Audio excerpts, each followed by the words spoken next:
If you want to remove out teachers from Google Classroom, then what you can do is you can go around under the people section in your Google Classroom right here. And you can see that I have a person right here alongside with me teaching, and I have two other email addresses pending for invitation. So let's say I want to remove these two right here. In that case, you can go around and click and remove them out over here just like this, and click on remove right here, and that person will be removed from the teacher section, as you can see right here.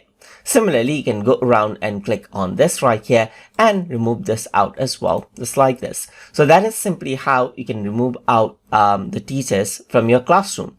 There's an existing person right here who's teaching with me. You can simply go around and then remove them out as well, or email them out as well.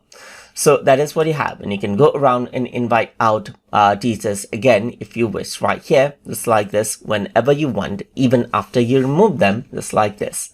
And that is how you can remove out teachers inside of Google Classroom. So hope you guys learned something as always. And as always, please like, comment, share, and subscribe.